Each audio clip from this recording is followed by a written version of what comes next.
I love to cook at home, and having good kitchenware makes all the difference in the world. Not only does good equipment make prep and cooking easier, but it makes it more enjoyable. This is why I am a huge fan of Made in Cookware. Their wide range of cookware, from pots and pans to knives and flatware and even glassware, are designed to be professional quality for right in your home. I myself have over a dozen pieces from Made in, including pots, pans, pizza steel, knives, and a beer glass. Yeah, beer glassware. They have that all. Take your cooking to the next level by upgrading your cookware by going to unitedwedrink.com/madein. That's MADEIN. Find out why pros like Grant Achatz, Sean Brock, Nancy Silverton, and Eric Repair trust Made In. Go to unitedwedrink.com/madein and upgrade your kitchen and cooking today. The opinions and statements in this podcast do not represent those of the host's employers, co-workers, family, or imaginary friends. Now enjoy the show. Happy hour? More like amateur hour. Welcome to United We Drink.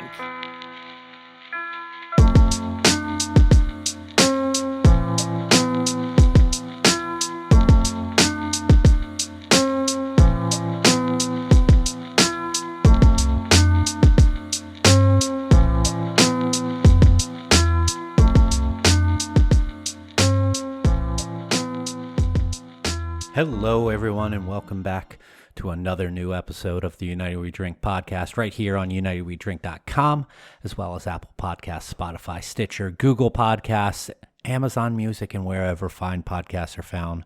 My name is Mike Urevich, here by myself. That, of course, means we have a guest here today. And this is a guest who we've been wanting to have on for quite a while now. We have Kelly Meyer.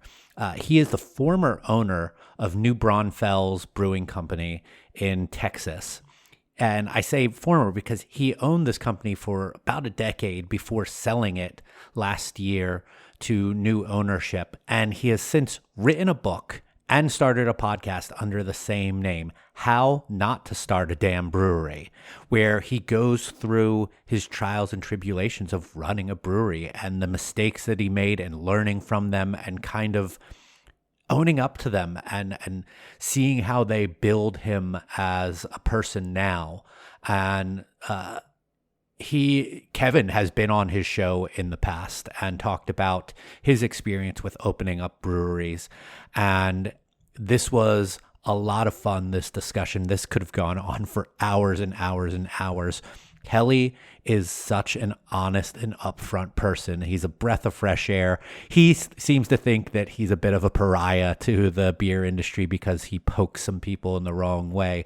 But I think that people like him who are honest about their mistakes and their downfalls are needed in this industry where people are unwilling to admit things like that. So, without further ado, let's get into our discussion with Kelly Meyer of how not to start a damn brewery.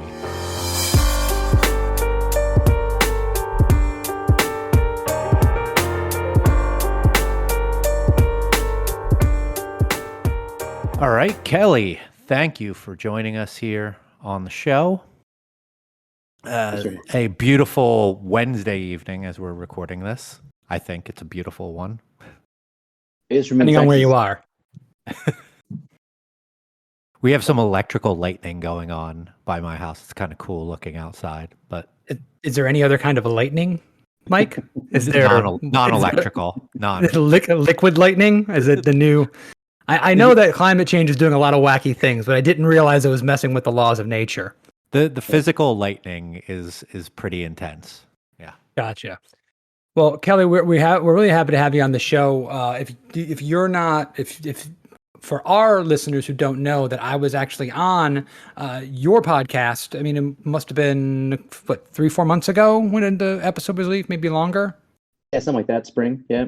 Yeah. So, how not to start a damn brewery. It was a great time. I've been on a handful of podcasts, and I'm not blowing smoke. One of my favorite appearances, for many reasons. One, I just kind of like your What's style. all that smoke behind you right now? I really liked your style of kind of shooting. Like, you did a lot of prep work, asked a lot of great questions, but there was also you weren't afraid to speak your mind. It was fun. It wasn't too stodgy, and we hope that we can meet those very high standards that you set for me a few months back. But with that being said, tell us a little bit about what you're doing now. So you sold your brewery last year. You're podcasting. You're writing books. What are you up to right now? Yeah, well, first of all, let me just say that I'm happy that you guys let me on the show. I don't have a lot of friends, so the fact that you hung out with me for what it was 2 hours on my show and then invited me to come over means that I must have done something at least somewhat right. So I appreciate that. But yeah, so what I'm doing now, this is September, and I literally sold the brewery a month ago or a year ago, excuse me. September 3rd is when I closed, and it took me 2 months to get my real estate license, and I literally just sell Texas land now. The podcast, and I completely chill in by comparison. So. Different business, huh? I mean, we're seeing a lot of people. It's one of the people that I know in the industry who was on the distributor side of things just got out. Someone that was really, really intelligent. Someone who I really liked working with, and they left their job. I said, "Where are you going?" He goes, "Out of this industry." So we hear a good amount of that recently, and it's good to hear that people are doing that and being happy about it and finding some joy outside of it, because I think a lot of us get really caught up on our own business and think it's like the only thing, right? We're so passionate about it. We care so much about the beer. We live it 24/7, and now it's probably a little different for you. Yeah, well, and in ways I miss it. There's no doubt. I mean, there were some fun times that I had in the industry, and we've all been to those shows where we connected with new people and just had crazy times. And there's a lot that I miss. But I mean, at the end of the day, I was joking the other day with somebody that I work half as hard and I make 6 times as much. And then just to double check that, I went and did the math, and I was wrong. I actually make 8 times as much. And so there comes a point where life's not all about money, but money doesn't buy happiness, but no money does buy unhappiness for sure. So I one thing I probably skipped here was talking about what we were drinking, if we were drinking anything. Mike, do you want to take that away? Sure. I'm having one of our fest beers from Copper Point, and a brand new beer that we just did this year for the first time. And this is the German fest beer style, as opposed to the Marzen, which is more commonly, I guess, seen in America. And I am drinking it out of a stein, or out of an actual ceramic stein. So I'm being festive AF. You sure are. I can. Yeah, I mean, it looks amazing. You're also wearing lederhosen, but you didn't want to talk about that. Kelly, are you drinking anything with us tonight? Yeah. I am. I have been exploring the world of bourbon since I left beer, so I'm having some Michter's small batch. Are you familiar with that one, Mike? You're a bourbon guy. Yeah, probably very nice. My favorite kind of everyday drinker, and I don't drink anything every day, but that's one of the $45. It's tough to beat. So. No, that's a definite good price point for a very solid bourbon. Yeah, I do drink a good amount of bourbon, or I at least used to, but the specialty artisan, when I go to the shelf at the local liquor store, I can never tell the difference between like the cheap, crappy bourbon and the really expensive, cool looking bottle and the actual good bourbon. So I tend to just take recommendations from friends and, buy my cheap stuff. Sounds even what I hear from a lot of people in beer nowadays. That's a really, really good point. Getting into beer, obviously you are still doing the podcast. Are you still doing the podcast? Right, you said that? Yep. So you're still doing the podcast. You had a book come out, right? So you have a podcast and a book, both with the same name, only the book is the book, How Not to Start a Damn Brewery. I almost said darn, like I'm censoring myself. How Not to Start a Damn Brewery. I'm interested to know what kind of reception have you got from the book? Has it been received well by the industry? Has it sales been good? I'd like to know about that. So it's self-published, so obviously that's going to limit the reach of it somewhat. I did actually pitch the Brewers Association on publishing it, but I think we can all not be surprised. Actually, to be honest, it did go further through committee than I expected it to. just based on the message, based on the vulgarity in it.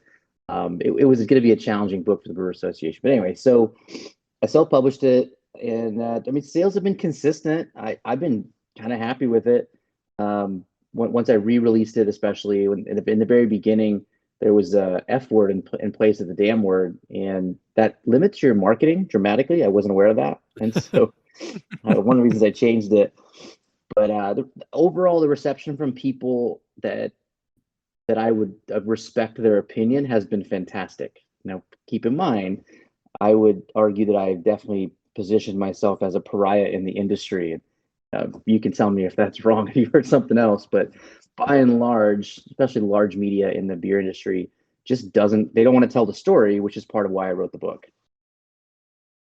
I have been hanging out on Twitter for way longer than I probably should have in my life, and you've never come up as one of the pariahs of beer Twitter. So I would say that you're not, and I know a lot of the pariahs on there. And Mike's really looking. Not right now, but I will tomorrow. I mean, that really leads into something that you were saying, because we were kind of throwing ideas back and forth because what we like to do is pick a show topic that we're passionate about and just get our takes on it and see where the conversation goes. And one of the things that you mentioned, I think might have been the first thing you mentioned, was the fact that beer publications, the beer media, doesn't want to tell negative stories or tell the story about the failures. And I jumped at that idea. I thought it's a really, really it's an incredible show topic, because you can also branch that off and look at the media and also just within the industry. Every time I talk to anybody about their brewery, they always tell me how great they're doing and numbers are up from last year and they're making more money than ever. And then 6 months later, the brewery closes. And, oh, well, was it really doing all that well the entire time? I think that just in the industry itself, I think we tell ourselves a lot of stories about how great everything's going. What has been your interpretation of that and the media and the industry in general? Yeah, and I think a piece of that does start with the consumer, and maybe we condition the consumer. I don't know if they're the ones that expected it, but there's a part of that where the quote unquote brewery X is blowing up, and that is when they're popular. That's why you go get in line. There's a line, you must get in the back of it, and so the popularity almost drives the popularity. It's a weird concept. So no one wants to say they're not doing well. Even if you lie and say that things are fantastic and you show the line out the door of 9 people, but you angle it right where the perspective looks like it goes over the mountain, it's going to work, right? And so I don't know. I definitely remember this in like 2011, 12, 13 when I started, that's what I thought I needed. And so you would just never want to tell the truth of, well, the distributor shorted me 40 cases, and so now I can't make rent. I don't know. I mean, the larger publications overall, I mean, I'm happy to name names, but I don't need to. But I can tell you that I pitched some of these guys on doing stories.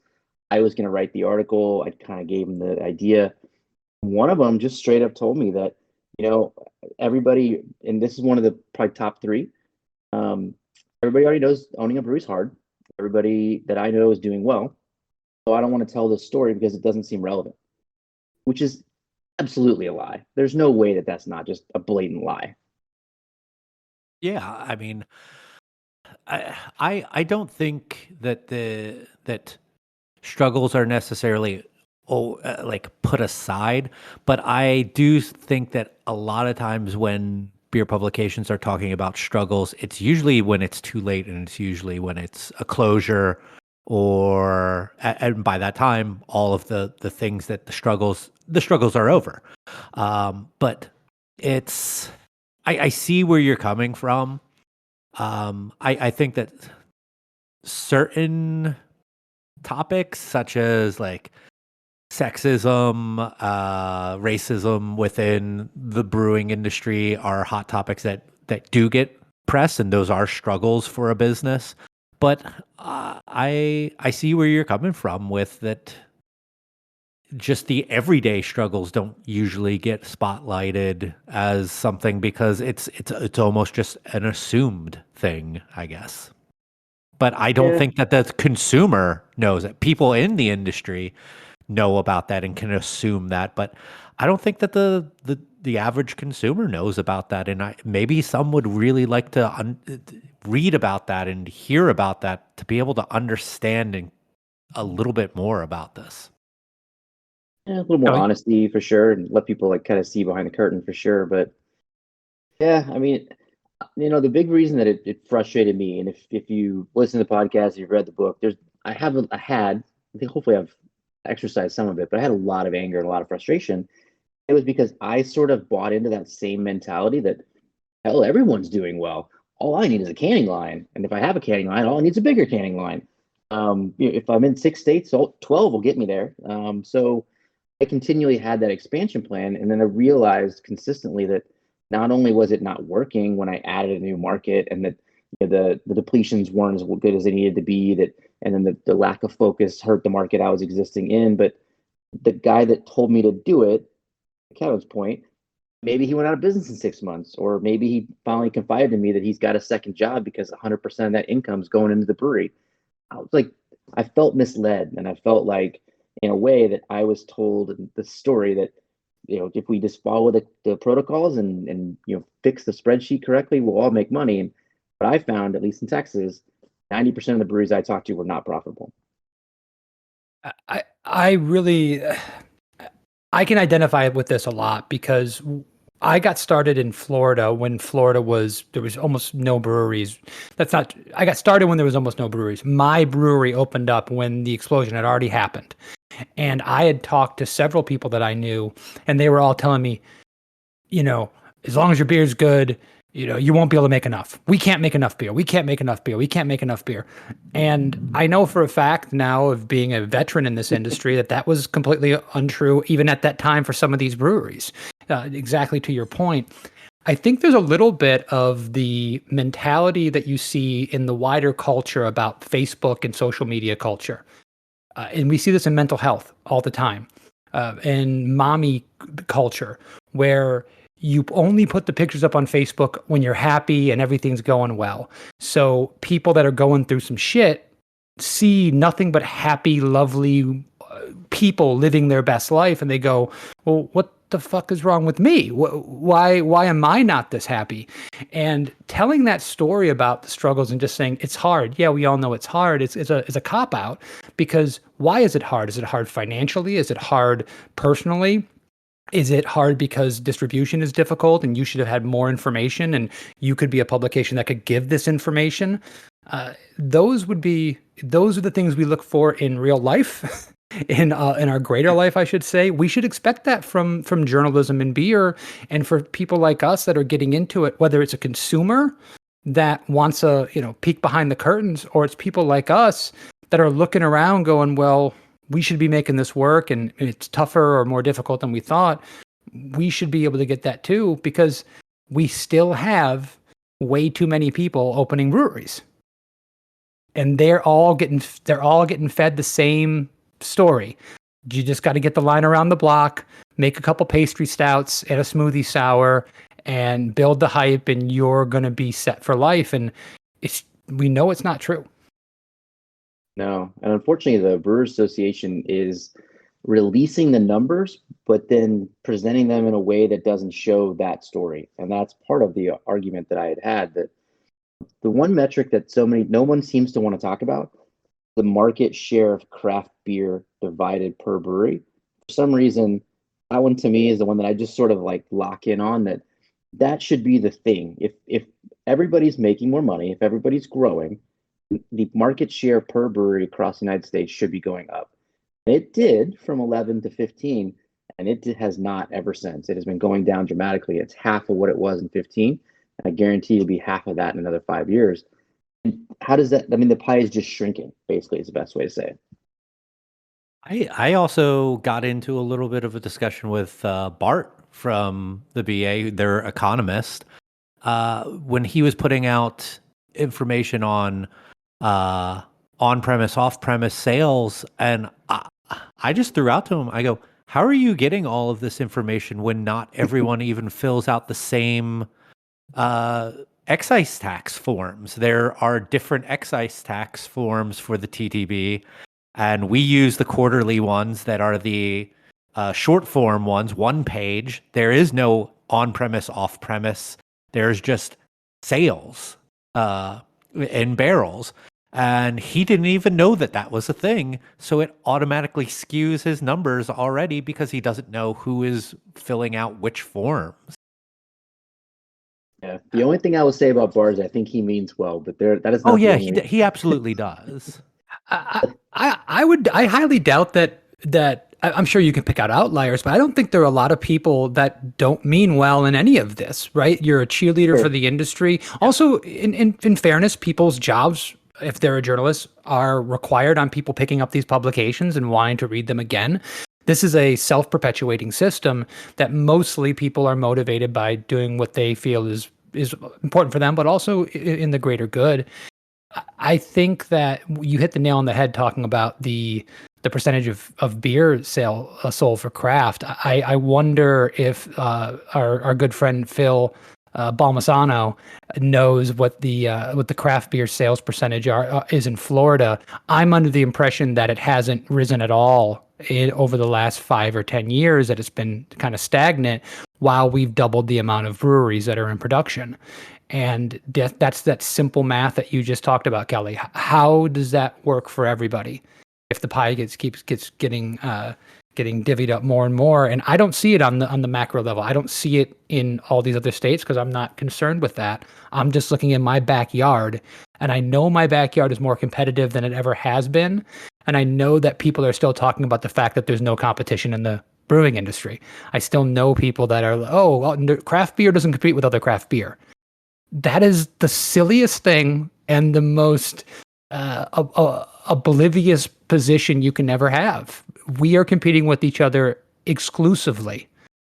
There's not very many craft breweries in the state of Florida, I can say about my state or the local area, that are going after Budweiser lines.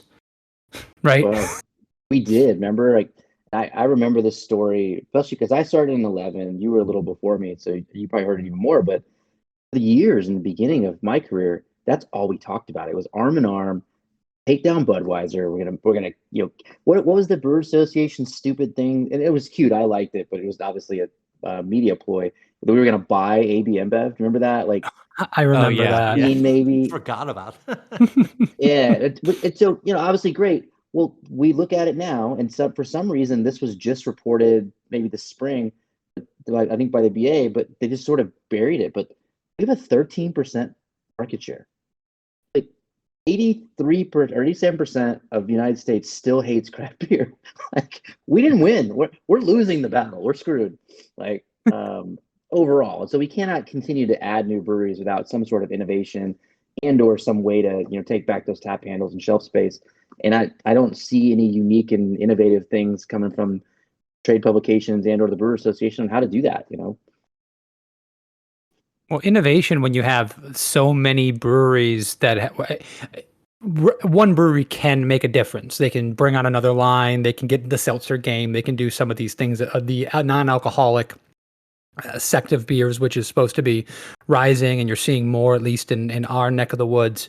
But as a ship, if you're looking at craft beer, that's going to be a slow-moving vessel, and that innovation is not happening with 2 or 3 big producers. It has to happen kind of by the industry as a large and at large, and that's not going to happen with a bunch of mom and pop breweries with 3 employees just trying to keep the lights on.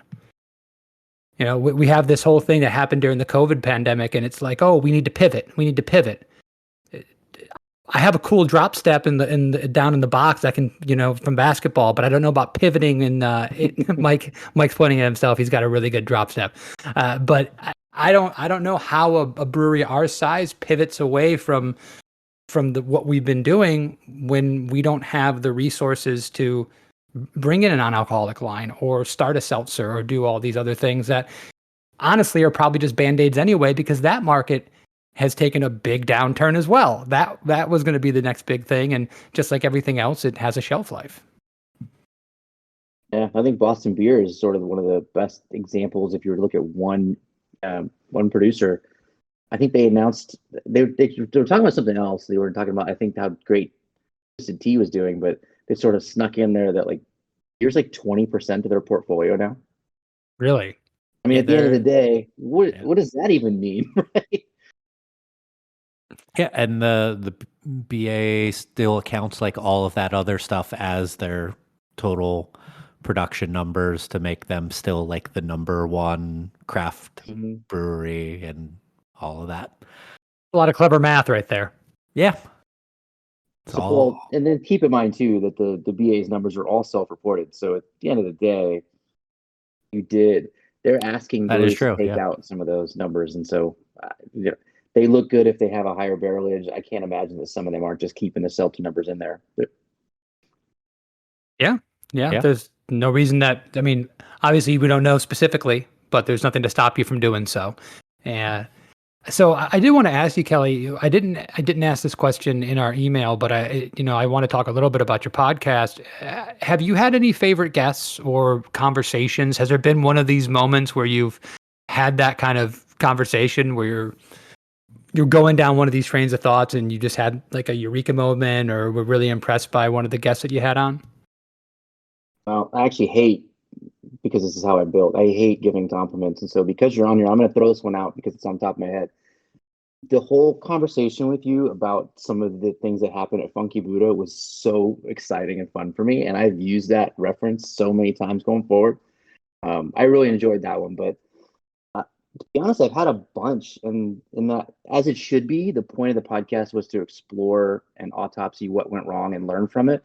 I've learned so much from some of all these people that just the things that I thought I knew and didn't. Like even my first guest, and I shared a distributor, and I thought I knew what happened, and he had probably 3 times the revenue that I thought he did, and then just was done the next year. It was just, like those kinds of stories for me were just dramatic. They were hard to hear, but they also, for me personally, obviously I failed in the industry. It helped as a little bit as a personal band-aid as well. Made me feel a little better about some of the things that went wrong with me. Okay. I so we didn't really talk a lot about your brewery and like how long did you have it before you sold it? 10 short years. Short. 10 And years. That's a run. yeah, we Yeah. stuck with it. It was 2011 when we officially opened, and then we sold last year. So it was, I guess, a little over 10 years ultimately, but it uh, it was a long run. We pivoted 3 or 4 solid times throughout there too. We were small enough that we could do that, but like completely changed. I experienced a lot. It was 10 long years. I remember having some of your beers down here, like that people brought back from trips Yeah. and such. And the one that always stands out that you probably get all the time is the pickle beer. Yep. Was it pickle fucker? Is that It what it's was. called? But without all the vowels in there. I mean, Yeah. there was nothing like that when I first had that. I was like, I like this. I don't like this, but I think it's so unique. It's so cool. But I was just blown away. I didn't know what to think about it, and that I had it again probably a couple years later, and I'm like, you know what? This is a pretty good beer. No, it's not everyone's cup of tea, but I'm not everyone's cup of tea. So, but I thought that was a unique beer. I had some of.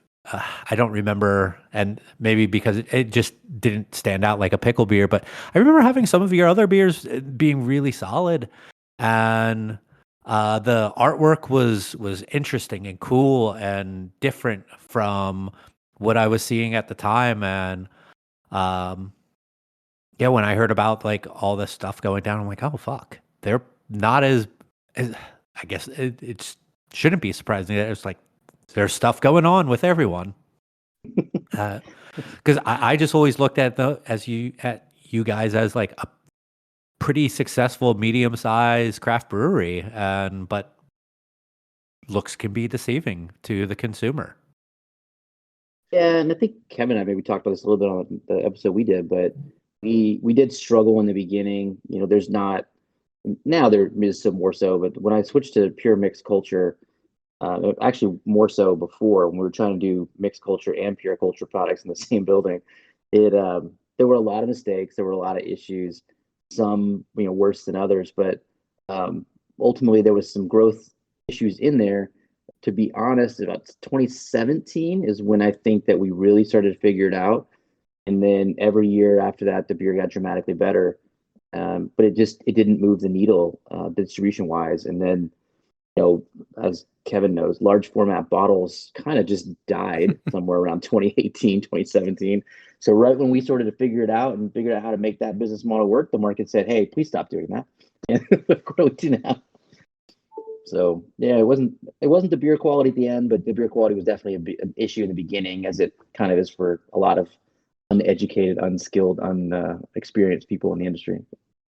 The conversations that I've had with my partners, and I can't remember if we talked about this on your show, but the conversations I've had where I've gotten the weirdest and most pained looks, where when we're talking about a brand that we love that does so well in our tap room, and we're talking about what we're going to do with distribution the next year, and I say that beer's not going to work, and they're like, "But the beer's great," and I'm like, "Stop saying the beer's great. No one gives a shit."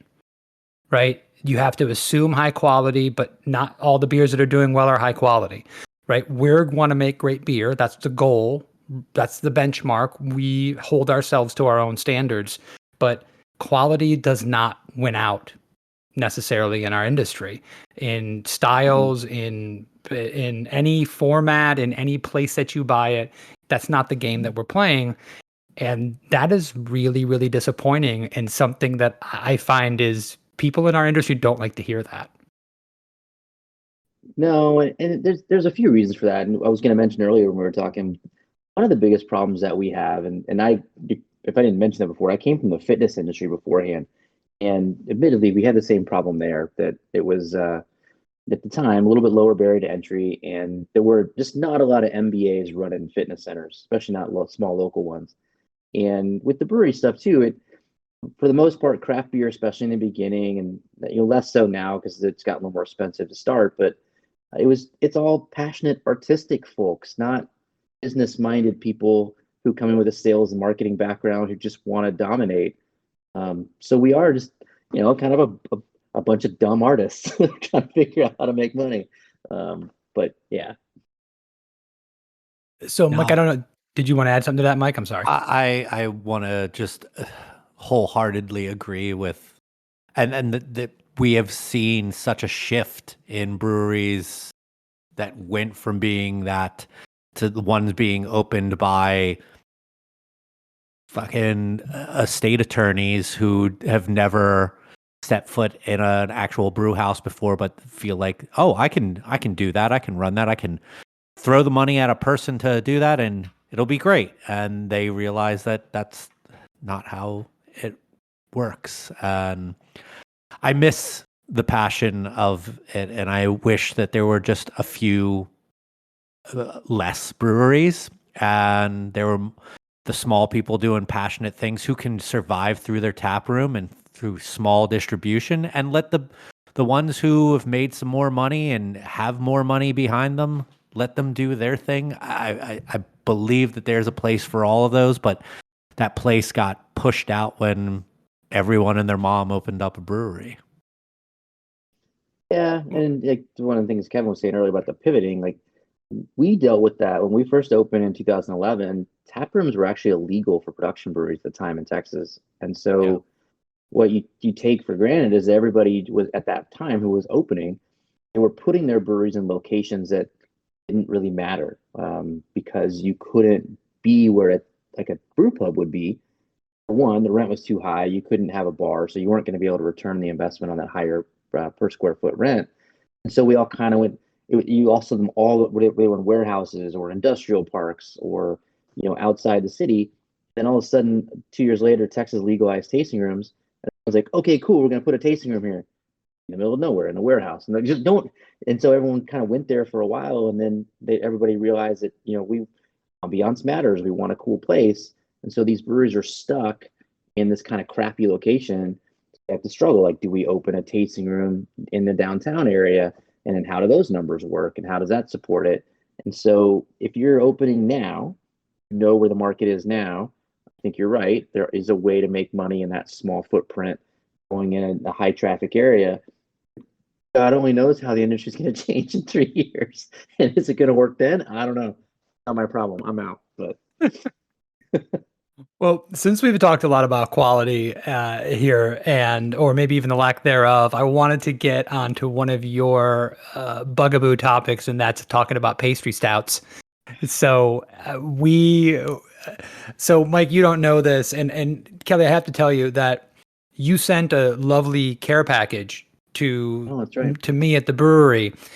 I did not get any of those things until very recently. As you can imagine, there's a lot of people in the brewery. I found your book on someone else's shelf in a different room about a little less than a month ago.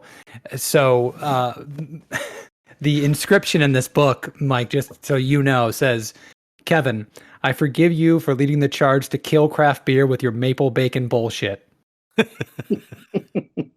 Thank you for rocking the show. Best of everything."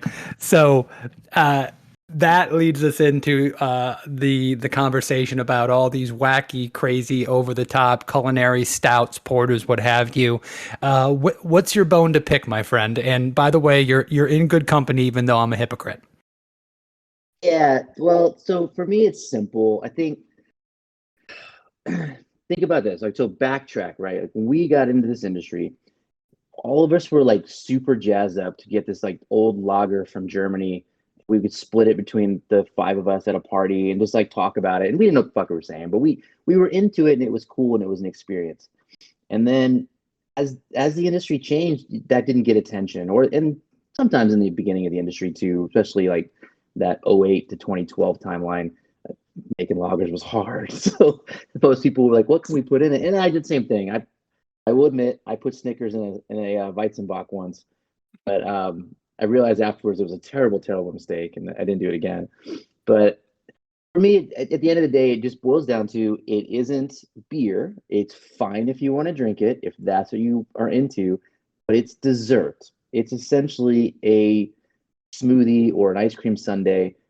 So just stop calling it beer. That's the part that just bugs the crap out of me. It's just a different product and should have been marketed differently.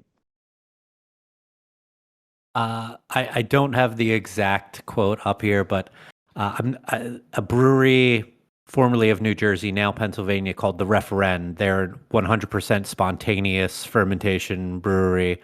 Had a wonderful tweet a year or two ago about how like you like pastry stouts like this, awesome. You like smoothie sours like that, awesome. You don't like beer, you like sugar, and that's fine. Yeah. Like everyone has their thing, but let's not call it beer. Yeah, you and your doctor can work out your diabetes medication and you can drink whatever you want. That's your thing. So listen, full disclosure, I'm releasing a cocoa nib lactose vanilla milk stout. This will be on sale at the time this podcast comes out. 12% beer. We do these things at our brewery. We use adjuncts. I have a cherry chocolate quadruple. I've done a maple and sea salt beer.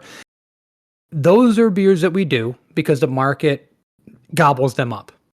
We try to do them as well as possible. We try to balance them and make them so they're actually drinkable. My goal is on a beer like that to make you want to drink more than 2 ounces. Most people, if you ever go to these tastings and anything, people get like 1 or 2 ounces and that's all they're going to have of it. Not even necessarily because that's all they're going to get, because that's all you want to drink. It's a wow factor for that one sip. And then you're like, I don't really want to drink the rest of that. So my goal is to make them a little more drinkable. And I think our guys, Ralph, Joel, Ben, do an amazing job with it. I'm very proud of what they do. That being said, that's not what I want to drink. That's not the beers that I'm the most proud of. They're certainly not the hardest beers to brew. They certainly don't show off the most skill. And that has always been the thing that kind of chaps my ass, is that the beers that are the most artisanal, at least seeming for the craft beer crowd, are the least difficult and simplest things to make. And that's a frustrating thing to me, where people are like, well, these beers are so amazing. Yeah, that beer was really, really easy. We just used a whole fuck ton of those ingredients. And that was it. And I would say that a lot of them don't even make a decent base beer for it. They just got a syrupy, sugary thing with absolutely no carbonation and put it out there with a bunch of adjuncts in it and didn't even really think about the beer that it started off as. So that's the thing that I always go back to. And I guess I agree with you when it comes to the fact that it's not beer, and it's fine that people like them, and I'm happy that they do and they buy our beers when those styles are available. But we don't call seltzer beer, even though some of the market does. I don't know why. It's always kind of made me laugh. But people say, "Oh, do you make any seltzer beers?" Well, that doesn't exist, but okay. But there's seltzers. Those aren't beers either. There are twisted tea. That's not beer. There are smoothie sours. Those aren't beer. Right? But Yeah. there's nothing wrong with drinking them. For me, I will say that if you drink a left-hand milk stout, that doesn't taste like dessert. It's a little sweet, but it just tastes like it's a decent beer. And I didn't when pastry stouts came on the market, that alone didn't really get me. I was like, this isn't great, but whatever. Flavor-wise, it makes sense. It is interesting. I used to love brownies, whatever. It was the milkshake IPA. I had had enough at the milkshake fucking IPA because it doesn't make sense. It's the same argument as a smoothie sour. When you put enough sugar in it that it balances the acidity to the extent that it no longer dries off your palate and tastes sour, it's not sour. You can't have an IPA that's so damn sweet that it isn't bitter anymore. It's not an IPA. It's just sweet. Like, that just pisses me off. The milkshake ones boggle my mind. Like hazies in general, I can get behind them. So like they're still a basic 4 ingredients. They're slightly sweeter, like a little bit of a higher finishing gravity to give some sweetness, taking out the bittering hops. It's still basically what you're going. It's an evolution of the IPA, where the smoothie or the milkshake, you're throwing vanilla, you're throwing lactose, you're throwing fruit. Why are you throwing all those hops in there anyway? It seems like such a waste of an expensive ingredient to overpower what the hops are trying to create with vanilla, lactose, fruit, and all of that. That has always just bugged me from a standpoint of someone who did ordering and did inventory and was like, holy fuck, this now costs this much. Like that you're packing a beer like that with Nelson and Galaxy and Citra, and those things aren't fucking cheap, and with adjuncts to overpower them. I don't get it. That I'm more against the milkshake than the pastry stout myself. I would agree. But unfortunately, one is a gateway to the other. Yeah, it's sugar. It's just sugar.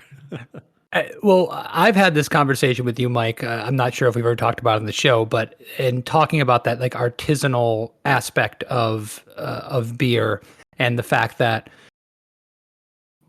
the McDonald's of the beer industry is not Budweiser. The McDonald's is the pastry stout and the smoothie sour.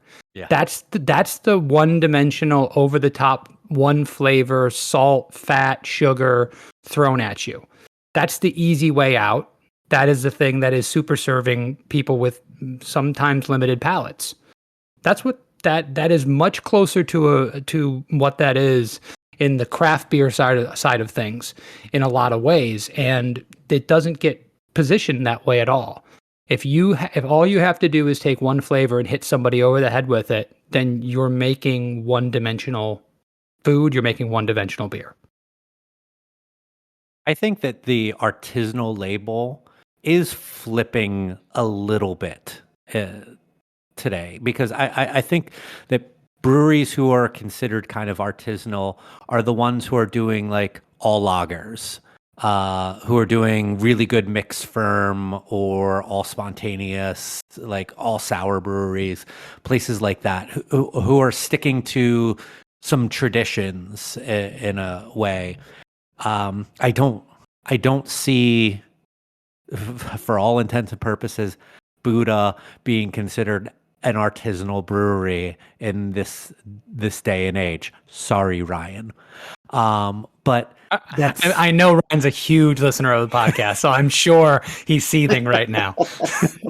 but I think that there is just a tiny bit of that pushback that is now flipping the idea of artisanal, which is weird that artisanal is now traditional, and which like you're doing things the right way, you're then going to doing things the wrong way because you're doing what's not popular, and then you're doing sticking to your guns, you're back to being popular again. It is a weird progression, but I think that is kind of what a lot of people, at least I think in the industry, are considering artisanal, are those doing traditional stuff the right way.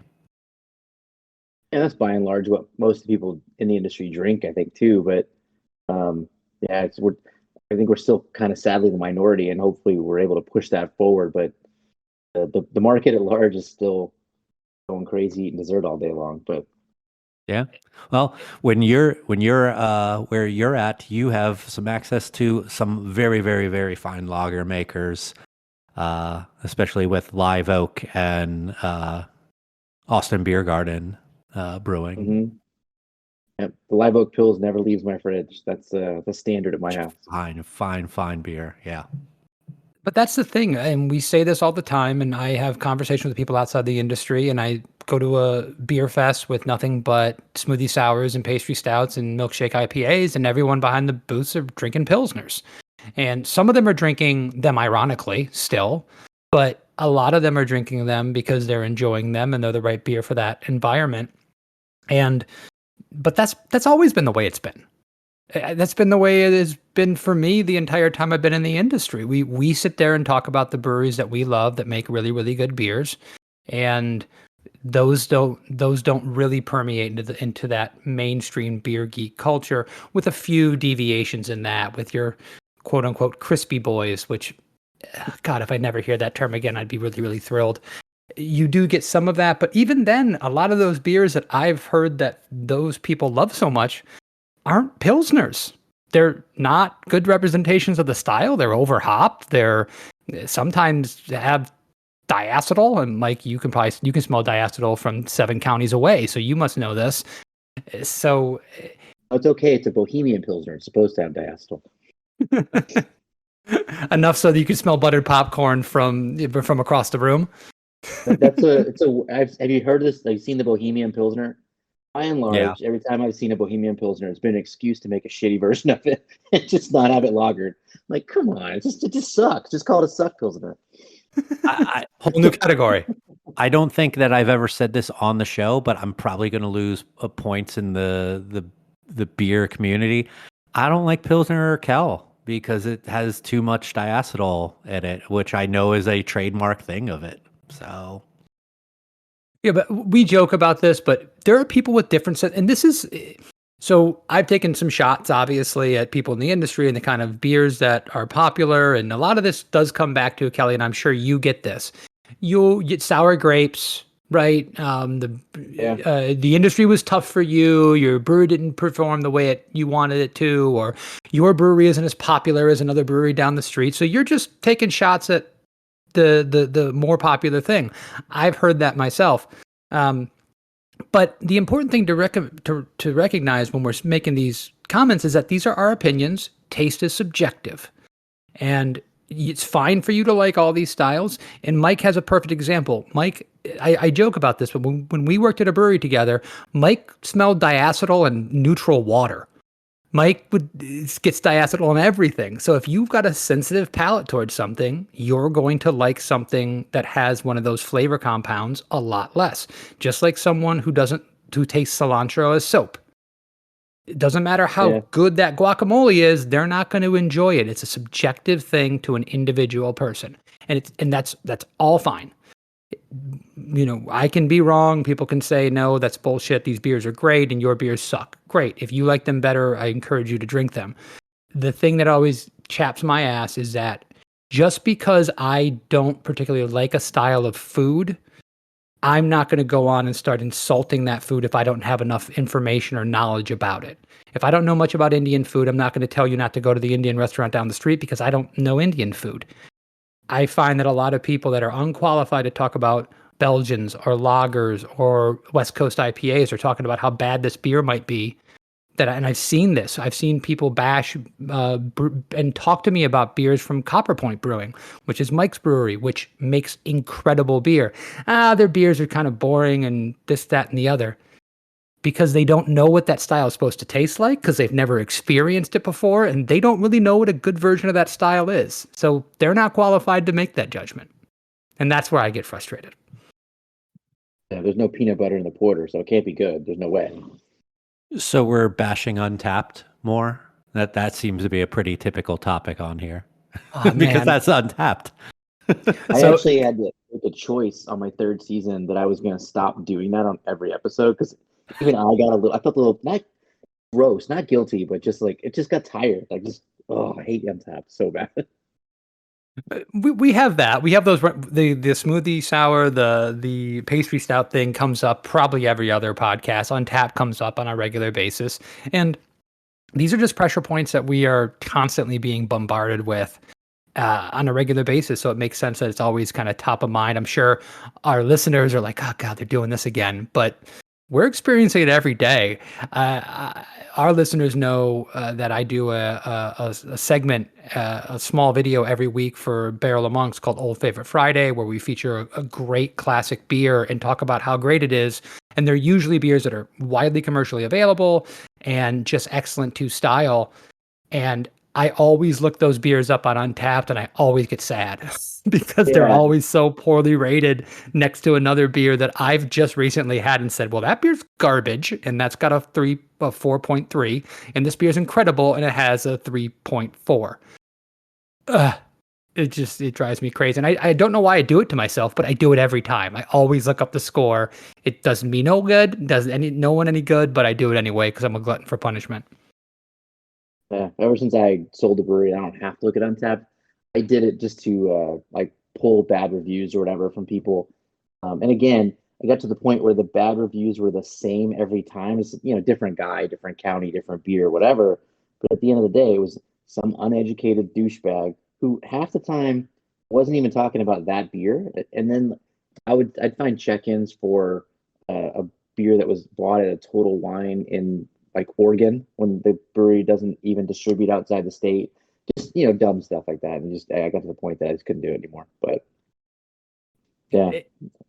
In the same way that mental health professionals will tell some people that they need to get off social media, there should be a wide accepted understanding that brewers need to get off Untapped.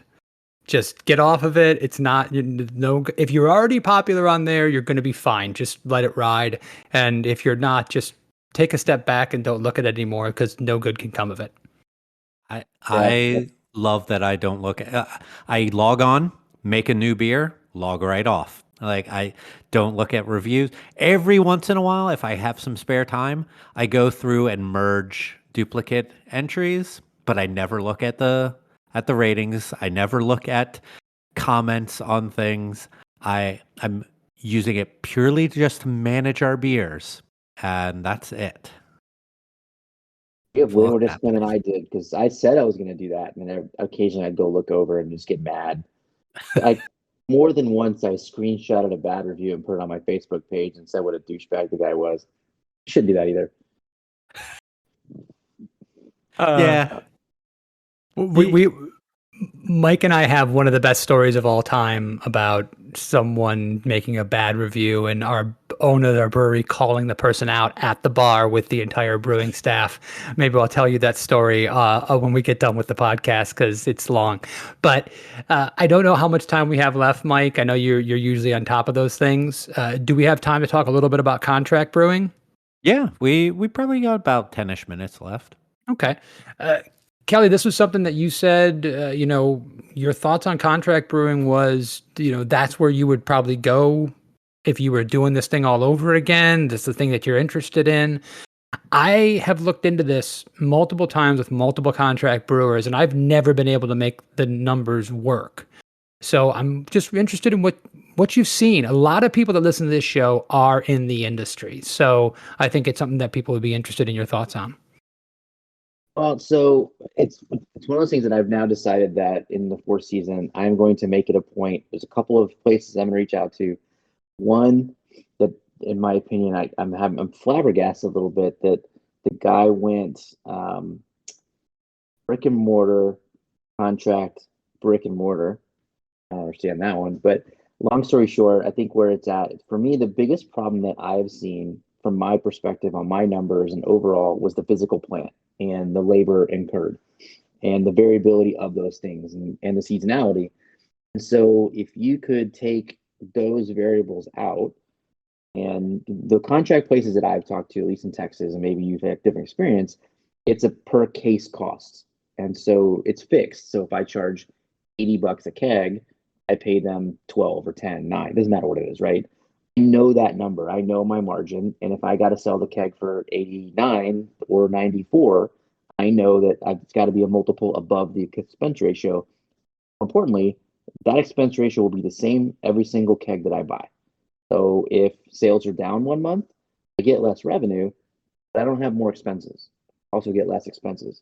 And the biggest problem with the brewing model, in my opinion, one of the biggest problems, is that the expenses are consistent whether the production goes up or down. There's very little you can do to lower your expenses in a down month.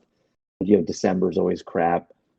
February sometimes is worse, depending on how quickly your distributors decide to restock warehouses for the next annual restock. So, this is from looking at the numbers, but I need to go further. And again, some of the upcoming interviews, I'm going to go all the way to the bottom of this because I think it's a good solution. Tell me why it wasn't for you. You mentioning, I actually had this conversation with Michael Graham from Austin Beer Works the other day, is the difference in our seasonalities here because we're in our terrible time right now. August, September are the two worst months of the year. December is usually a very good month. Like November's upturn, but December, January, February, March, those are like the bang months for us down here because of snowbirds. Yeah. Oh yeah.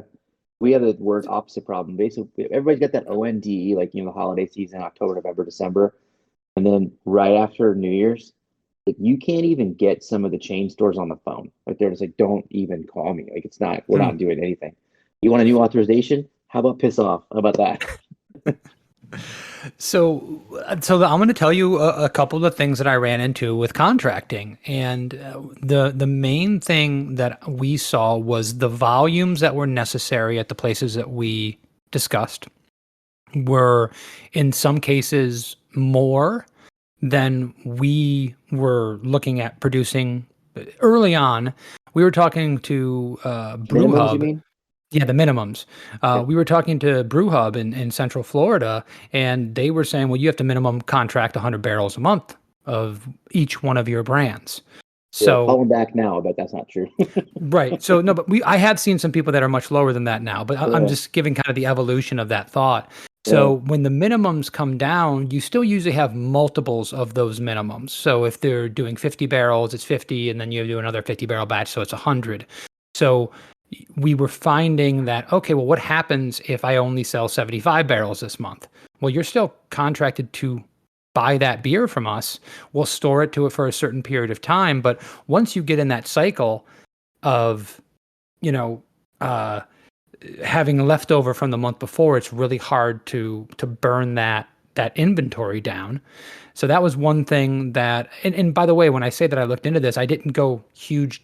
We have a production brewery. We're making beer. We're growing slowly. So because I hit these hiccups, I didn't go any farther into it, and I'm still open to it. The other issue is, especially for a brewery going, say, contracting outside of state, we have a sales rep in our local market, and they can go out there and sell beer. If I was doing 100% contracting, would the money I make on the contracting be enough for me to pay a sales rep to sell the volume of beer that I'd be producing with the money that I'm bringing in from that. So if I were to go out, and I'm from Michigan originally, I want to have beer in Michigan, and I find a contract brewery in Michigan, am I going to be able to make enough money off that beer to pay a sales rep? And do I need a sales rep in that market to get any kind of traction? And to do volume in most markets, from my experience, you need a sales rep in that market. And then you have to do certain amounts of volume to make that happen. And it's kind of like a cycle that kind of eats itself, right? So those were the things that I saw that gave me pause for the entire idea. Yeah, I would agree. If there's a minimum, that would defeat the entire purpose. So the whole point of contracting for me, and why I think that it makes the most sense, is that the costs are variable to the production.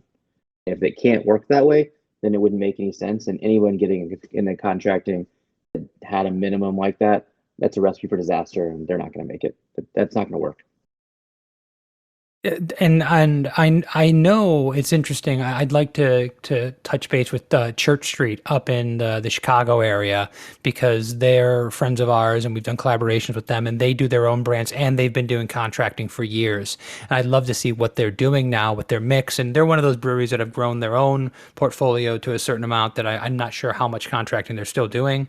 But I'd love to check in with them and see what they have to say about what they're doing now and how the contract business has changed. We have breweries in my own city that contract out all their package, and that's what ends up on the local shelves. Mhm. And these are not big breweries. They're smaller breweries that are producing, I would imagine, in some ways less beer than we are. And we're not producing a whole hell of a lot of beer. So I know it can be done. But I think one of the points that you've made, Kelly, very well, and we've kind of touched on in this podcast, is that one of the baselines might be that people just don't know when they're not making money. Well, that's for sure. which seems strange when the bank account, when you log on to Bank of America and there's less money every month, you'd think, well, maybe there's a problem. But I feel like they go, oh, well, I sold $30,000 worth of beer this month and I sold $25,000 last month. I must be making money. And they don't realize that they had a huge capital expenditure, or they didn't buy cans last month. They bought them this month. Yeah. There's that, and there's another one too. Like, and I don't remember the exact quote, but so I'll butcher it. But True Brew or True Blue, what's the one that just closed that had the gang members or whatever in it? Did you hear about this one? I'm not familiar. Somewhere on the East Coast, there's a brewery that just closed, and Molson Coors' crap. 10th and Blake, I think, had like a percentage in it.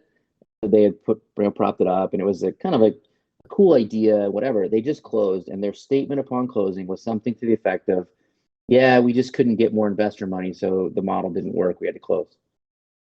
No, your business model wasn't profitable, dipshit. But you hear that so many times. People are like, "Well, if I could just get more investor money, we can make this work." I'm like, it's not working. It's what you just said. If you just get more investor money, you're going to go into more debt.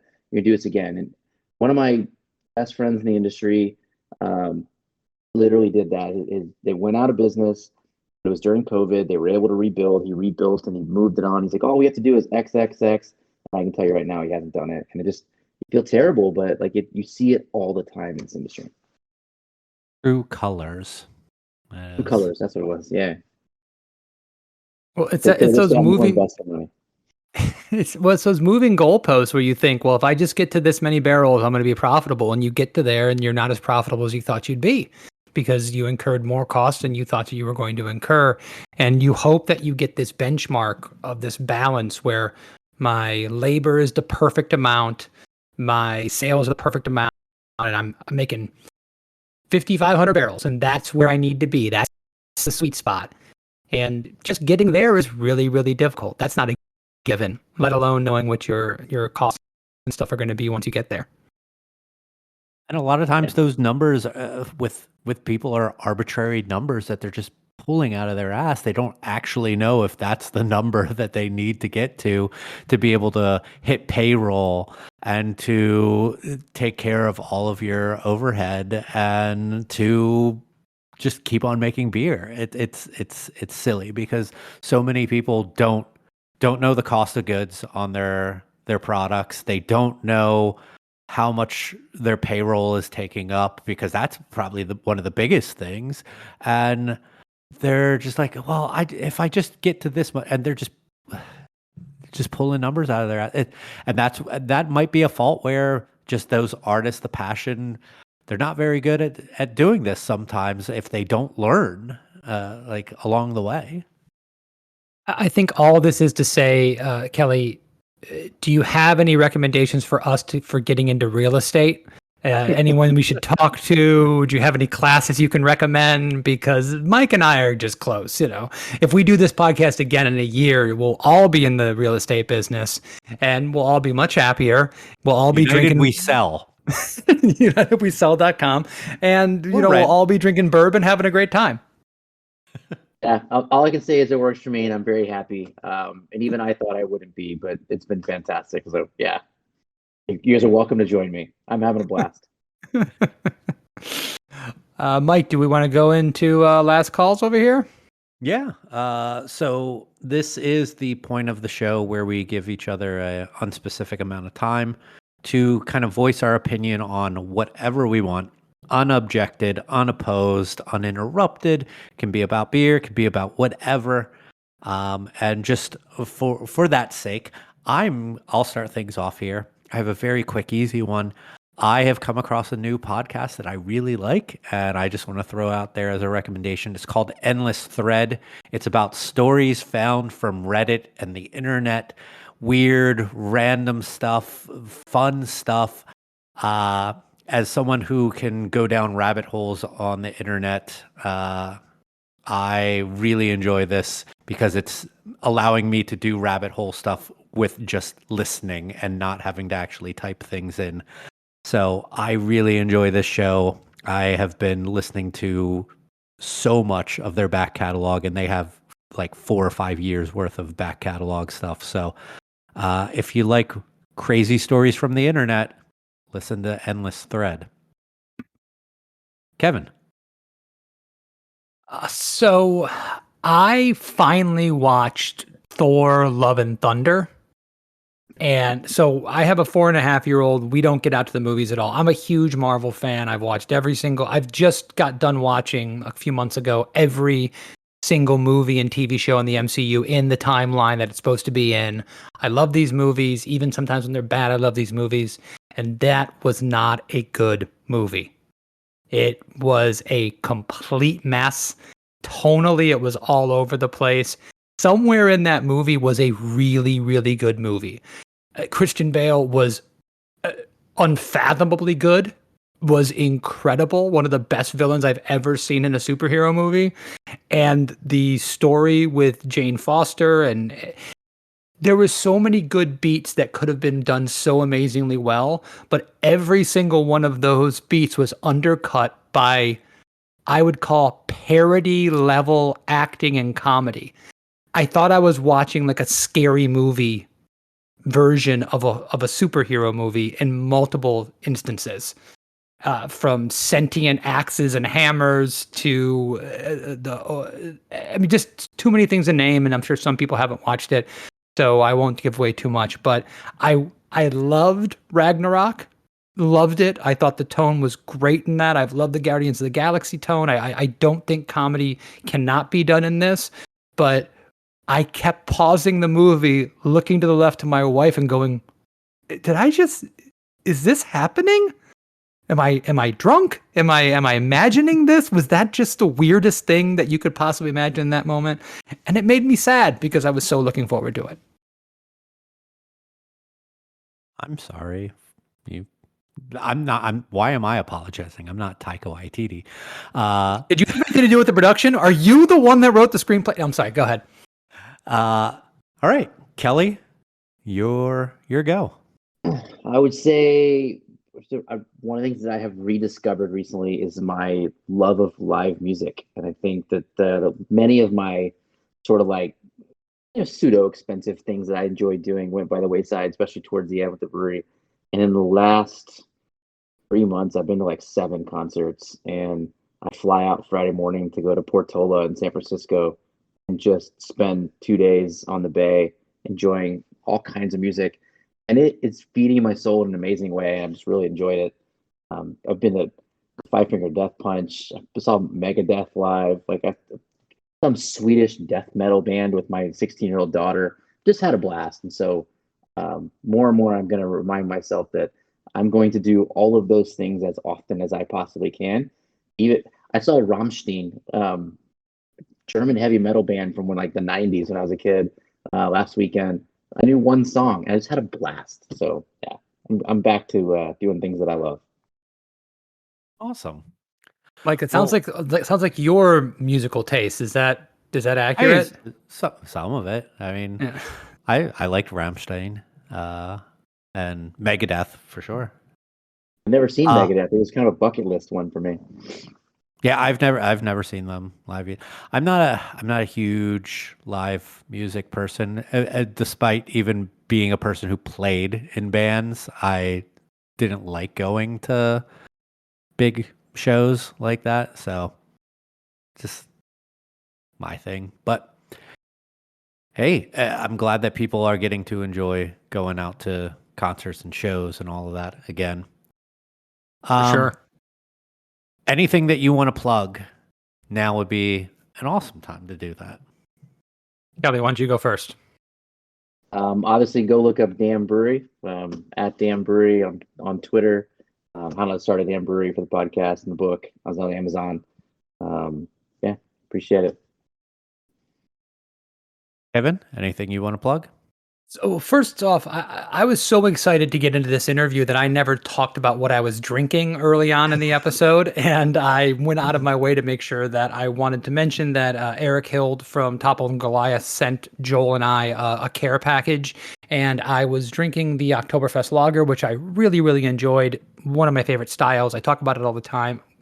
Joel and I really appreciate you sending that beer along. Just so you know, there's also a package back in the mail coming back to you. I hope you enjoy the beers that come back to you. But as far as the plugs go, we have 3 beers coming out at Barrel Amongst that will already be out by the time this podcast goes live. But one of those beers is Witty and Pink. It's a Belgian white ale brewed with raspberries. It's a beer we do every year in concert with Making Strides Against Breast Cancer, and we donate proceeds from every can sale, draft sale, what have you, to Making Strides. Making Strides Against Breast Cancer is a organization that doesn't just put pink on everything and raise awareness. They use money to bring people to Florida and give them treatment. They do real research, and they bust their ass to help people that are suffering from a terrible disease. 2 of my partners, Matthew Sadie and William McPhee, they're both radiologists. They in their normal lives, and this is something that's been very passionate to them. We've been making this beer. We are 7 years old. We've been making this beer for almost 7 years, and it's something we do every single year. We're very passionate about it. If you could come by the brewery and pick up a 4-pack of the cans, or buy a draft out and around town if you are in Florida, because the beer is going to be available everywhere. Money from that beer does go directly to Making Strides, and we try to raise as much money every year, and it's something that we're proud to do, and we always look forward to. Hear, hear. Fuck Susan Sounds G. good. Komen.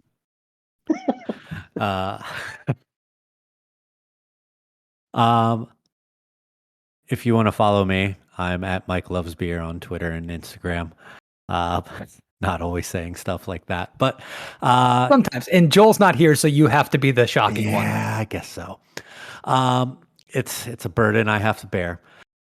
If you want to follow the show, we're at United We Drink on Twitter, United We Drink Pod on Instagram, and we're on all of the major podcast services: Apple Podcasts, Spotify, Stitcher, Google Podcasts, Amazon Music, all of those places. So Kelly, thank you for joining us. Crazy how an hour and so can go by so fast, and when you're having fun. Yeah, go check him out on his social, buy the book. This was a lot of fun. Thanks for joining us, man. Thank you. Cheers, I was guys. expecting to get kicked out, so thanks for letting me stick around.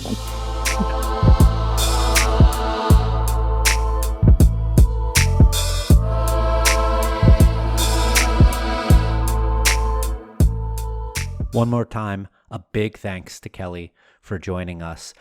You can find Kelly's podcast, How Not to Start a Damn Brewery, on all the major podcast services. We'll have a link to Apple Podcasts in the description for the show on our website, unitedwedrink.com. We'll also have a link to his book where you can purchase it on Amazon as well. That will be on the website in the show description. If you want to pick that up, we highly recommend that you do that. Thank you, everyone, once again for joining us. We will be back here in a couple weeks for a brand new episode about what? You'll just have to tune in and find out. Be sure to follow us on all of our social. I know I mentioned that earlier, but do that. You can stay up to date about what's going on with the show and get some little teasers, or you can just send us pictures of beer. If you want to support the show financially, go check out our website, unitedwedrink.com. We have a list of brands that we love and adore, like you heard from Made In, Athletic Brewing Company, Liquid Death Water, the American Homebrewers Association, Wink Wine, and so much more. You can also buy a shirt, button, sticker, pin, whatever from our web store, unitedwedrink.com/store. I know I'm really behind on new designs up there. I'm going to try to get some time to work on brand new designs for shirts and such very soon, so hopefully we'll have those available. Like I said, we'll be back in a couple of weeks. Thanks, everyone, once again. For Kevin, we'll see you then. Cheers.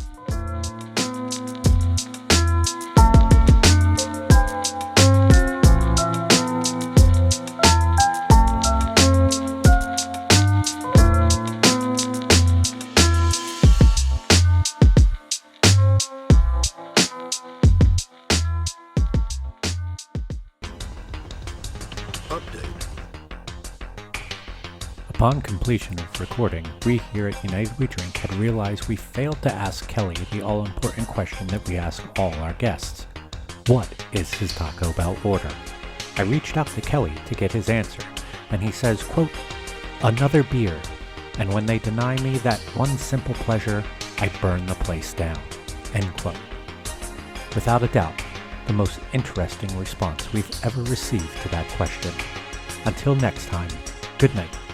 Or day, whatever time of day it is when you're listening to this